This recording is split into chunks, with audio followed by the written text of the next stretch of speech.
Hello everyone and welcome back to the DCAP.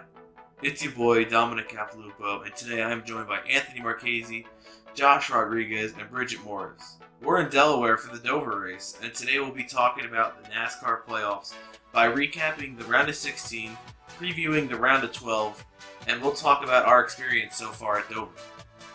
So we'll start with last round where we saw at Las Vegas Brad Keselowski win, Kyle Busch won Richmond, and Ryan Blaney took home the Roval. We also saw Jimmy Johnson, Austin Dillon, Denny Hamlin, and Eric Jones all get eliminated. So first off, I want to open the floor by talking about the winners. So Keselowski Vegas, Kyle Busch Richmond, the Roval Ryan Blaney. Which one really stuck out as like a surprise for you guys? Brad Keselowski in Vegas, actually, really, the fact that he won 3 in a row and then started off the chase or the playoffs with the win kind of threw everyone off guard because Keselowski was not performing for like most of the regular season. He was definitely under the radar. I feel like all of Penske was definitely kind of off the radar, really unspoken about throughout the summer. Really didn't hear, there was no noise made at Penske. And now I believe all the drivers have at least one win now. So it was definitely a big first round for Penske as an organization. And Blaney snuck in and stole that from everyone, just letting you know. That was my surprise. He's my driver, and that man took a win because Jimmy Johnson couldn't enter the corner and slid because he drove the corner too hard, and then he drove right into Truex. You just got to capitalize on it, and that's what he did. Yeah, going into that with the Roval, during the weekend, it was not looking so good. Drivers were wrecking in practice and qualifying and everything. It kind of looked like it was going to be a mess. But as the race progressed, really everyone kind of held their own on the racetrack until the very end. And then people started getting aggressive and testing boundaries that we never really saw. And these drivers never experienced this track, and we saw that with 6 to go on the restart with Keselowski, Larson, Kyle Busch, Ryan. Like they all seemed to just drive off the cliff, and Keselowski let them all. I honestly could not believe the fact that that many people overdrove that corner all at the same time. Especially Keselowski that just drove straight in. Like his controller disconnected. like what? Yeah, I mean it was unbelievable how he just. It took a second for me to process what had actually happened. I'm sitting here watching, and he just goes on the brakes, and nothing. And these guys are on old tires, and it was funny. We were watching the race at the home, and I was holding the phone, and when they restarted, I was like, "Oh yes, he's finally gonna win another race." And I go, "Oh no!" And all I hear is Keselowski and Larson in the wall, and I'm like, "What the heck happened?" But I mean.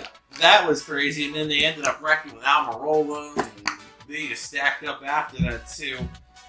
And then that was the craziest part. You got Kyle Larson in just desperation mode, throwing a car out there that shouldn't even be out there. They're 1 lap away from being parked because he can't keep minimum speed. And then the last lap happens, and just chaos. I mean, Jimmy Johnson. Who expects a 7-time champion? He's 8 points to the good on the last lap, and he goes for the win and just completely loses control of his car. I mean, we really have to say that we give props to Jimmy Johnson for actually going for the win, because this would have been his first win of the season, his best chance to go for it, and it slipped away, but it just led to a classic Roval finish. Something that we'll be talking about for a little while now.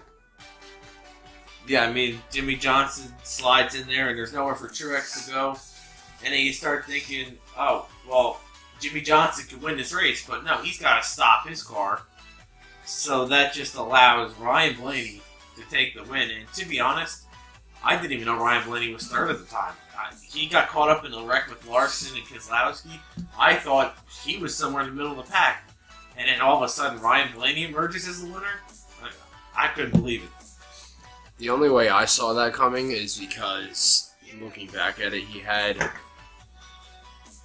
a lot better tires than everyone else. He had probably about 15, 20 laps of better tires than everyone else. So on the restart, he went from like 6th to 4th, past McMurray for 3rd, and once he just capitalized, he got it. And then you're sitting there, they're focusing on Eric Almirola and Kyle Larson and Alex Bowman, where they're going to finish. And then after all that happens, Daniel Hemrick gets into Jeffrey Earnhardt, and Jeffrey Earnhardt's car stalls out because of the wheels spinning backwards and everything, and turns the engine over. And Kyle Larson is told to, you got to get that spot. And Kyle Larson goes, he just says screw it with no right front suspension, pops the tire in the oval turn 4, hits the wall. Then he somehow maneuvers it through the chicane and then just bounces it off the wall and passes him. And that gets him in on a tiebreaker, a 3-way tie between him, Almirola, and Johnson becoming the loser in that.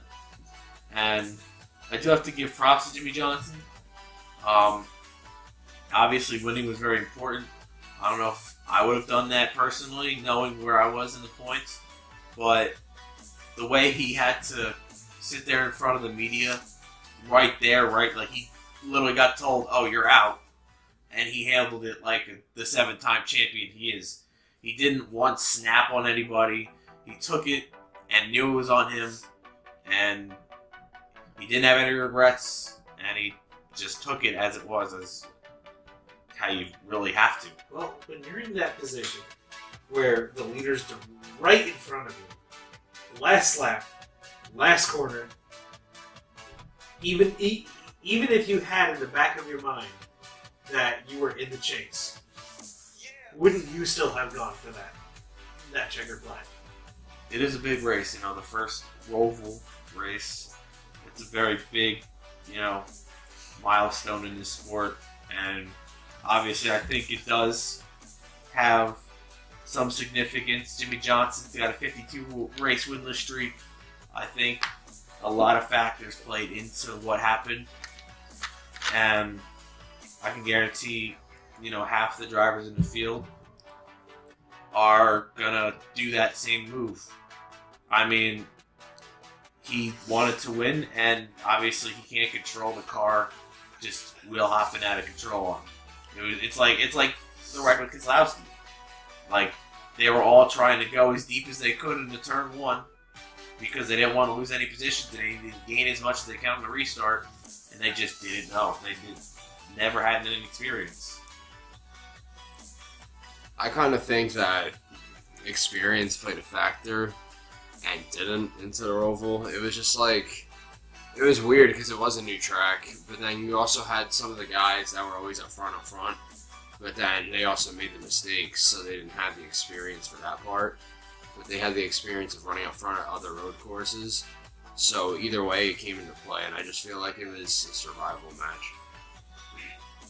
So I think that pretty much sums up the Roval. Austin Dillon, I feel like most people expected to be eliminated. I mean, maybe not in the way we saw him get eliminated, obviously with the wrecks at the Roval. But I feel like most people expected him to be out. And then you got the pair of Joe Gibbs drivers, Denny Hamlin and Eric Jones. I feel like that was a really big shocker to a lot of people. The big shocker for me was the fact that Dillon actually held his own in that round, and then just the Roval, it didn't match up for him, and that's why he got eliminated. But the two Joe Gibbs drivers, that threw everyone over a curve. The fact that they struggled all throughout the 3 races, both Hamlin and Jones, it kind of like raises an eyebrow. I mean, is the rest of it is the rest of drivers Joe Gibbs Racing going to start struggling. And well, you see with like Eric Jones, I really didn't see it coming for Eric Jones because of last time Anthony brought up how Eric Jones over the summer had the second best average finish to Kevin Harvick. And he had really been building momentum. I saw that 20 car being up there. Eric Jones is making smarter moves. The crew seemed to everyone kind of gelled together. And I felt like Eric Jones is a serious dark horse. And it just kind of started with the bad luck at Vegas where Harvick blew the tire right in front of him, nowhere to go. He was running 10th at the time. And he couldn't recover. Yeah, and he won the pole there.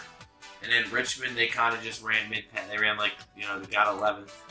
And then the Roval. And, Eric Jones, honestly, it looked like he took to the Roval. And he seemed to really grasp it, pick it up. Until he would just get run into pit road, set in the back. Those restarts, he kept getting log jammed.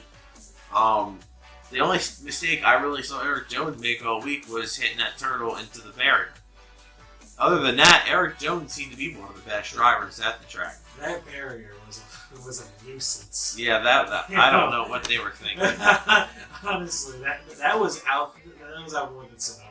That was way too you far. think about turn 4 in Sonoma, and luckily I've never seen anyone hit that wall that curves out. I see people miss that wall and then hit someone else doing Yeah. it. But no one's actually hit it like they did in the row with Bubba Wallace and Eric Jones. And with Denny Hamlin, you thought, all season he's really been up and down. You see him in the top 5 here and there. And then you thought, he won 3 of the last 4 poles going in. And you thought, oh, Denny Hamlin's turning it on at the right time.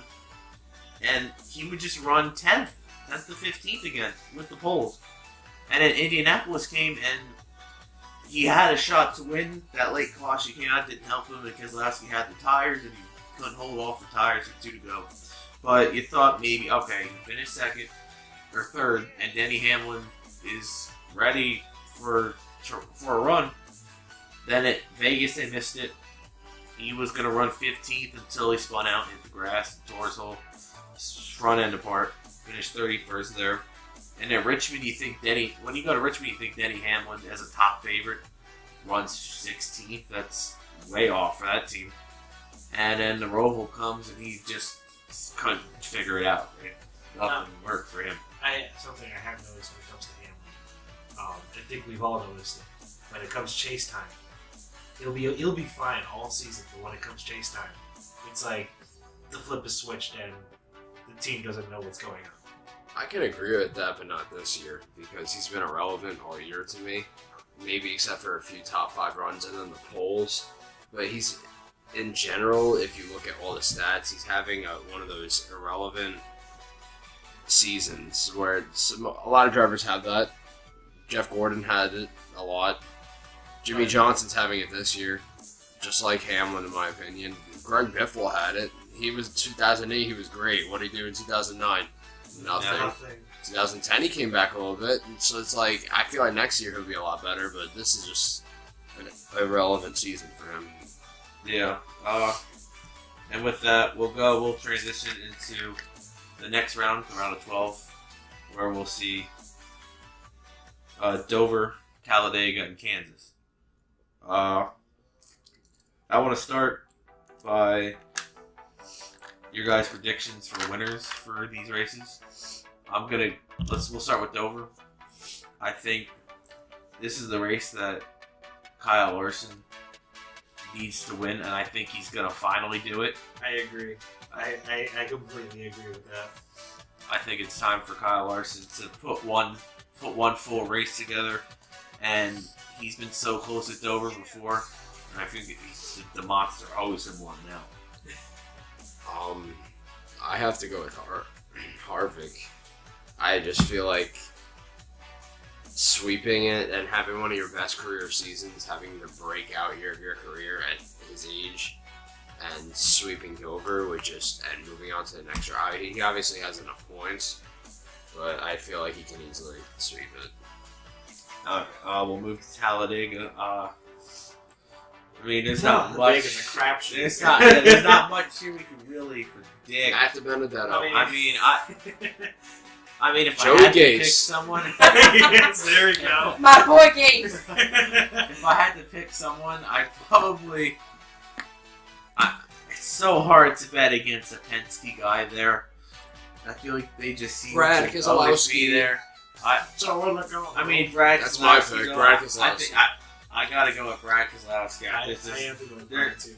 There's like no one stopping them at Talladega, and they're all in the playoffs, so you think they're all going to be working together to try to get everyone to that round of eight. Well, remember, Brad is still mad about Daytona. Yeah. With the fact that people keep cutting him off, and then he's just letting and then he's just letting him in line. We're talking and about then the he second. gets Are we wrecked. talking about July? Yeah, he July. did- He's he still said- mad about He that. said if people cut him off, he's just going to Screw, wreck them. screw Byron. So how about Stenhouse? Oh yes, That was Stenhouse's fault. This Yeah, man boy. annihilated everyone.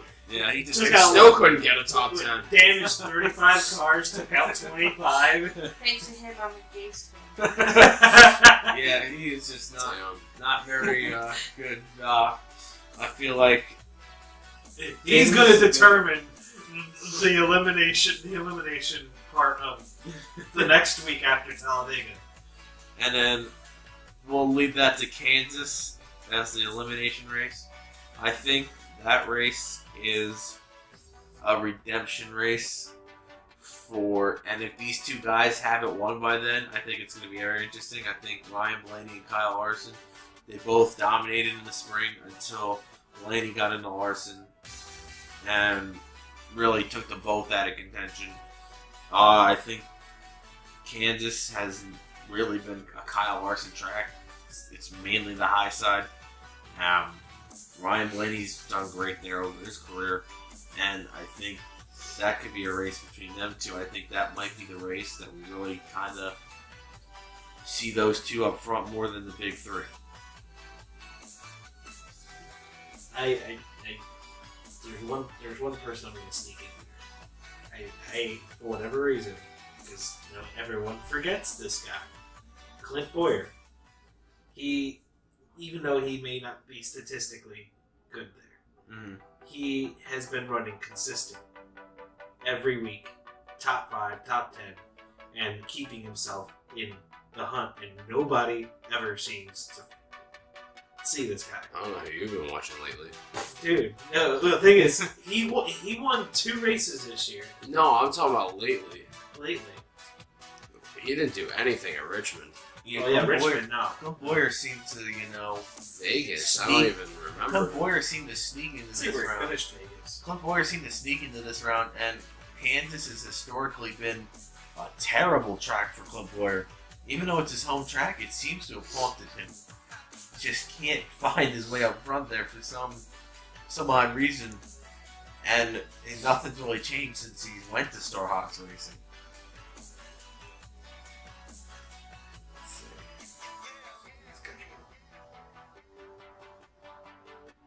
And if Clint Boyer doesn't do anything these first couple races, then there might be some alarms for that team if he can't, do much. He's a great restrictor plate racer. I think everyone kind of forgets about him being a good restrictor plate racer. Well, Clint Boyer finished top 10 in Richmond. Finished 10th. Yeah, because He kind of he snuck didn't in do there good at the at end. all. He just randomly came about. But he finished 3rd at the Roval. He did. He was up there at the Roval. He was kind of. He was Yeah, he finished. He was 3rd. around 5th and 7th the whole day, so that could give some momentum to that team, and obviously a fresh new start. He's not in the bottom 4. I think he's got the playoff points. He's in the top 8 right now, so I just kind of feel like he's going to be that one guy that because we're not talking about him, he's just going to sneak his way in there, and then all of a sudden might just steal the show. yeah, don't want to wake up the sleeping giant. You don't want to wake up Clint Boyer. Clint Boyer can go on a roll. We've seen it this year. Clint Boyer could be dangerous and towards the final stretch here. So I want to go into who you guys think are your 4 out after this round. I'm going to start with Eric Almirola. Obviously, I think Almirola, this round kind of favors him, but I don't think it's going to be enough for him to get top 8. because Dover's a great track for him. Talladega, Almirola is a good restrictor plate racer. There's no knocking that. So close to a Daytona 500. And then Kansas, he's run well there before in the 43 car. He's dominated races in that 43 car. Never could win, but he's done good things at that track. Next, I'm saying Alex Bowman. He really snuck into that next round. I really thought he was going to be the guy out. I feel like he lucked into that. Oh, yeah, he definitely lucked into one. that round. And unless he wins Talladega, I really can't see anything happening for Alex Bowman. He could be in that situation where he's going to have to luck his way into the next round. And then I've got Kurt Busch. I think Kurt Busch is he's a streaky driver, and if he gets into one of those even a bad start at Dover, it could be hard for him to come back, because I don't see him as one of the better restricted plate drivers. Obviously, he has the Daytona 500, but that was kind of lucky too with all Chase Elliott running out of fuel, Larson out of fuel, and Busch Radio Sweetheart. Yeah, that could return, and then I could see. You said Larson. Kansas. Never really think about Kurt Busch when it comes to Kansas, so I think it's a very ominous round for Kurt Busch. I wouldn't be surprised if he snuck into the round of 8, but I do think he's out here. And then the last guy is Joey Logano. I mean, I think Talladega is also make or break for him, because I think he'll be up front at Talladega, but Dover is not Joey Logano's track. Kansas is. Kansas, he has won there. He won there in 2015.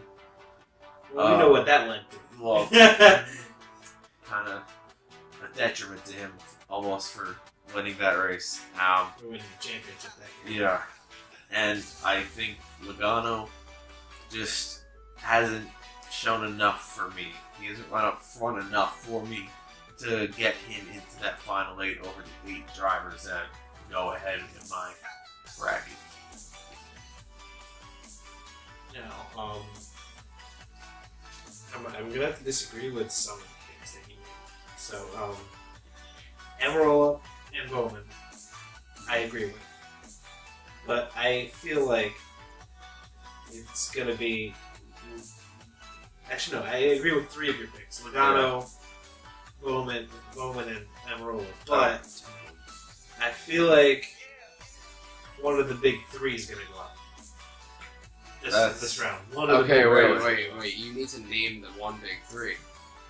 And one of the big 3 I think is going to go out is Martin Truex. Okay. I think that makes sense. That kind of makes sense. If you would have said Harvick or Busch, we would have had a serious conversation on math. Oh, yeah.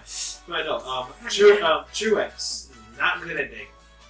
Yeah, he's not good at dating. Yeah. And he performs at Dover, but not to the level that the other 2 go at. And Kansas, I just don't see him in the top 5, top 3 picture for the finish at Kansas. I feel like he's gonna be running 10th or 7th, but after Dega, because he's not good at restrictor plates, that big one's gonna sweep him up. Yeah. He usually seems to be in the wrong place, wrong time when it comes to those kind of races. And after the Roval, his confidence went down. He definitely didn't make any fans. He definitely got a lot of hate for what he did after the race, and what he said after the race. How he said that's what he gets for Jimmy Johnson when he plowed into Jimmy Johnson after the finish line. Obviously, Jimmy, being a 7-time champion, he kind of shrugged that off. He apologized, knew it was his fault. And I don't think Martin took too lightly to that, so it'll be interesting to see. I don't think anything's going to linger out of that. I can't see a rivalry forming between the 48 and the 78 as of right now, but it could play something into that 78. It'll definitely have to be I see the 78 moving with the ease, but I mean, if he starts off mediocre at Dover and he gets sucked up at Dega, then pressure's on at Kansas. So. I think it's going to be Clash of the Beards. It's going to be Clash of the Beards on the track now. I'm surprised you guys had Logano out because I did, and I thought that was going to be a surprise, but I guess not. He's been very quiet. I just haven't. He's been quiet. It's not like he's not before. I want to know what the hate is against Kurt Busch over here. Because I think this man has been the most consistent driver besides the Big Three. I disagree with Kurt Busch. I'll say that, but Kurt. No, but the last time we did this, everyone picked Kurt to be out first round. Yeah, I don't know. Kurt is I was just like, what? Kurt's. I didn't think Kurt was going to go out round 1. Bowman and Almirola are easy. Unless Almirola ends up winning, which I honestly could see happening, but like, he has to win, basically. Yeah. Kurt Busch, I can't see him winning a race. I can't see him win one of these 3. And I think it's going to be tight on points because you got good drivers. You know, Chase Elliott's running up there, Kyle Larson. And, you know, if these guys like Elliott or Larson win, you got the big 3 who really have a lot of playoff points. That kind of bumps that line down for safety with playoff points. And Kurt Busch doesn't really have that many. You know, he's only up by a few points, so that's not safe for Kurt Busch. So one slip up from him or like a 15th place run ain't gonna cut it. And Talladega right around the corner, you get swept up in a wreck and you're done.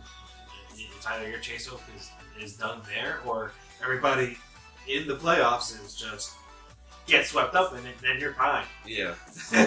I mean, it's definitely we don't want to see that happen. I mean, that would suck if like all the playoff drivers got involved in the same wreck. Last year was a mess. We only had about 10 cars running at the finish. But we had a great finish. Though. It was a great finish.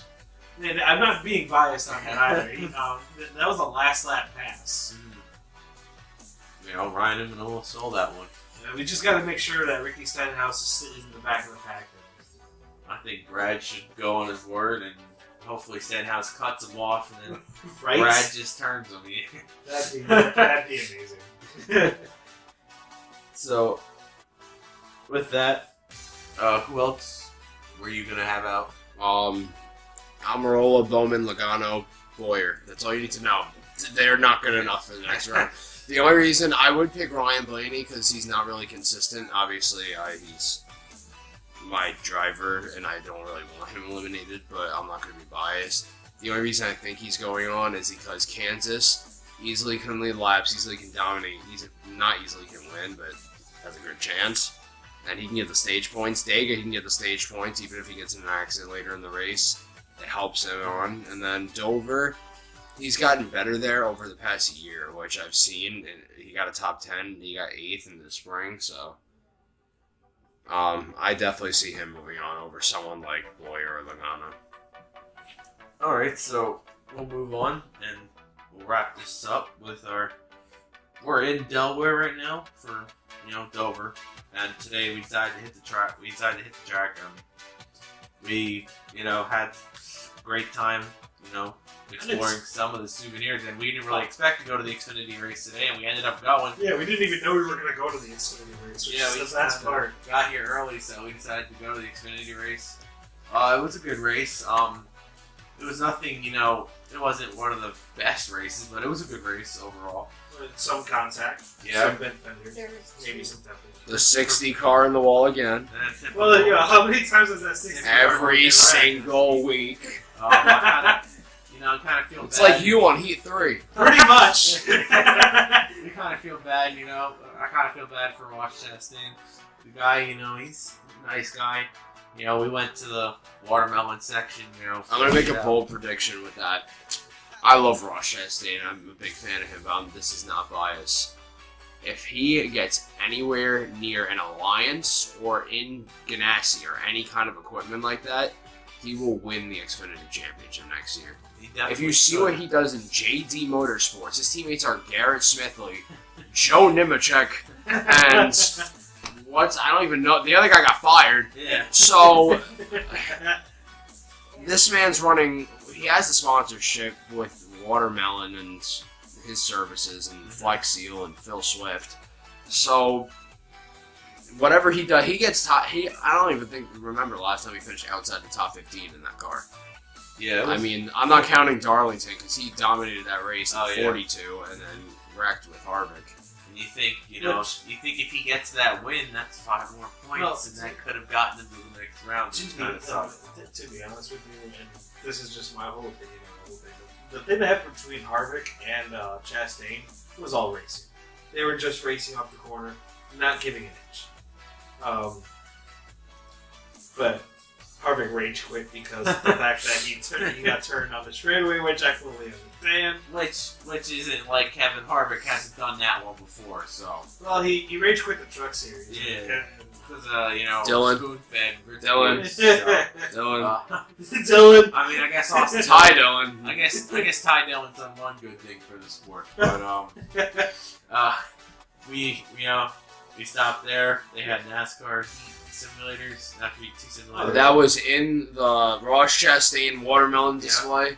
And we all 4 of us raced each other. Which of course Dom won. Of course I took. He won a watermelon shirt. Yeah, got the watermelon shirt. So hopefully, You take a wild guess who lost. I put Bridgette in the Everyone wall. besides him. No, you didn't put him in the wall. I put myself in the wall. We all come. I hit every single wall. Ross Chastain will be there tomorrow at 10 a.m. So I'm meeting him. I need we'll to. get to meet him. Oh my god. I'll try to get that shirt I want signed by him, and then he really and I'm going to destroy you in the iRacing simulator. What's cool is now I have a hat to get autographed because the guy I asked him, I was like, can I buy one? He said you have to win it. He saw me with the Chastain shirt on today, and this man just gave me the hat. Definitely nice guys out there. We got our merchandise today to avoid tomorrow's rush. You'll see me rooting for Kyle Larson now since Denny Hamlin, Eric Jones out. Trash.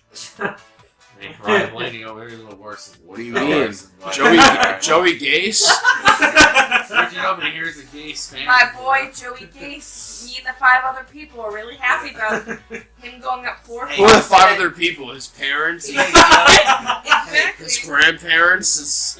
We saw Joey Gase get a 28th place finish today. I thought it was Nice 21st. top 30. Now you got 28th. I said 21st. You Yeah, lied to No, it me. wasn't 28th. I was guessing numbers at the No, time. You made my. You had my hopes up, man. He blew up. Definitely He saw blew it. up. He did blow We're up. 24 to He had go, Ryan unfortunately. Blaney Wood Brothers 2015 equipment. And we saw, there was a lot of. 30th Joey Gase. Oh, 30th. I still got a top 30. Yeah. Top 30. Good for that Top team. 30. So hopefully tomorrow, everything outside the fan zone will be even more. There'll be more out there to do. I'm excited. And we'll be there, around 7:30 That'll be in the Bridgette's morning. first race. Yeah. First cup race. And we should be there latest 8 in the morning. Everything will be open. Enjoy our time. Race starts at 2. We'll try to enjoy our time there. And if the racing was anything like today, which I think it'll be even crazier tomorrow. I Oh, really because- hope so. Because tomorrow, 400 laps at the Massa Mile. Yeah, let's have Joey Logano flip again. No, we don't want that again. That's the excitement. And we see, Oh, these playoff drivers aren't going to want to go to Talladega in a hole. So I think they'll be more aggressive, going for that win. We saw Brandon Jones today. He was in a win or die situation. He took 2 tires there. He's at the surprised. End. I actually called that at the end. I'm surprised he actually got eliminated, and the only reason he got eliminated was because the Roval was in the round, and he's not good at road courses. It was cool to see Christopher Bell win today. He's my favorite Xfinity driver, so it was cool to see him get a 6th win, record-breaking win, most wins by a rookie in the Xfinity Series. So that was really cool. Justin Allgaier's going to win the championship. Most Don't of the have me. laps into the entire Yeah, he did. He won stage 1, and then he almost won stage 2. I felt like he would have won stage 2 if Alex LeVay didn't, decide to race him when he was trying to pass him for second. He's a Canadian. He could have given Daniel just say Hemrick he's a a run there at rookie? the end. He's a Canadian. I mean, the path was made easier today for Bell when Hemrick sped on pit road during stage 2. So, the stage 2 caution.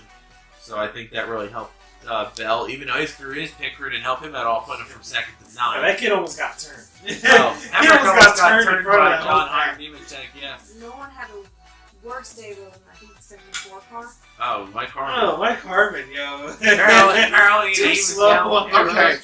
First of all, he didn't even get going on the start. Yeah, He stalled in pit road, The car didn't start. and then he went 150 miles per hour in pit road because he Yep. was pissed off in NASCAR. He tried to get Jordan Anderson arrested in the beginning of the week. I don't know what Yeah, I don't know This what's man needs to going get on with banned. Mike Harmon. Oh, why the hell is he still driving Dodge? Well, that's what I want to know. Why is he still driving Dodge? I don't know. He's a.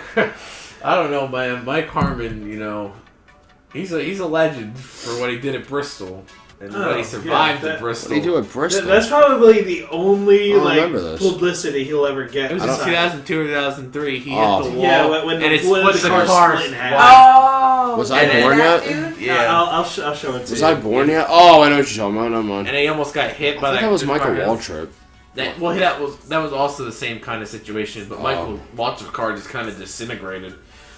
But so yeah, well, hopefully our drivers do well tomorrow. Hopefully the weather holds up like it's supposed to. It's supposed to be 82 and sunny tomorrow. I know my boy Gase is going to do absolutely amazing. Not even He's not even racing. I Sitting at know. home. Oh, Sitting at So- home. We Just watching on the couch. We offered him to come to B-Dubs, but he didn't prevail. He didn't. I didn't even get a discount, so he would have been so mad. Jeez. That sucks, yo. Was that franchise? No. It's kind of a mess there, yeah. But anyways, I think we'll leave it at that. Thank you guys for tuning in. Thanks to Josh, Bridgette, and Anthony for joining me today. The big D. Hit the bell. Thanks for watching the DCAP, and I'll see you guys next time.